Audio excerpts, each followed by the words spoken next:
سیدنا انس بن مالک رضی اللہ تعالیٰ عنہ روایت کرتے ہیں کہ نبی صلی اللہ علیہ وسلم نے سورج کے ڈھلنے کے بعد نماز پڑھائی، ظہر کی نماز پڑھائی اور منبر پہ کھڑے ہو گئے، اور پھر آپ صلی اللہ علیہ وسلم نے اپنے بیان کے دوران قیامت کا ذکر کیا، اور آپ نے فرمایا ان بین یدیہا امورا عظاما، بڑے بڑے کام ہوں گے اس قیامت سے پہلے، تم میں سے جو کوئی سوال کرنا چاہتا ہے کسی چیز کے بارے میں مجھ سے پوچھ لے۔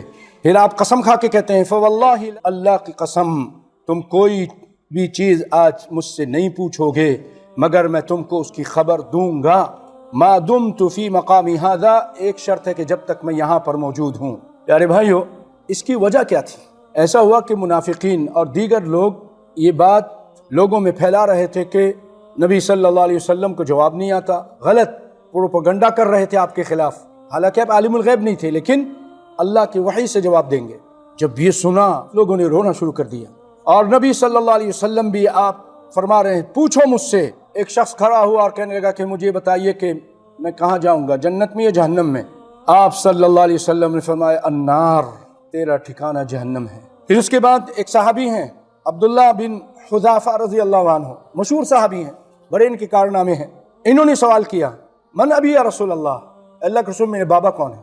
بات یہ ہے کہ لوگ ان کی نسل پر، ان کے نسب پر شک کرتے تھے کہ یہ تو اس کا بیٹا نہیں لگتا۔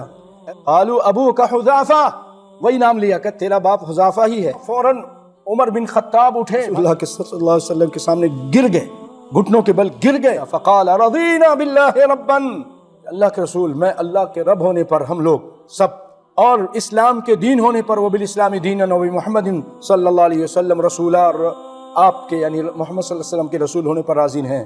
یہ بات جب سنی نا تو آپ سکتا، آپ خاموش ہو گئے، خاموش ہو گئے، آپ کا غصہ ٹھنڈا ہو گیا، بہت غصے میں آ گئے تھے، آپ خاموش ہو گئے۔ پھر فرمایا والذی نفسی بیدہ، قسم ہے اس ذات کی جس کے ہاتھ میں میری جان ہے، لقد عرضت علی الجنۃ والنار، میں جب یہاں نماز کے لیے نماز پڑھ رہا تھا میرے سامنے جنت اور جہنم دونوں پیش کی گئی، انا اصلی، میں نماز پڑھ رہا تھا، فلم اراک اليوم فی الخیر والشر، خیر یعنی جنت کی جو بھلائیاں جتنے آج میں نے دیکھی اس سے پہلے کبھی نہیں دیکھی، اور جو شر جہنم میں لے جانے والی چیزیں وہ بھی آج میں نے دیکھی اس سے پہلے کبھی نہیں دیکھی۔ پیارے بھائیو، یہ بخاری کی روایت تھی۔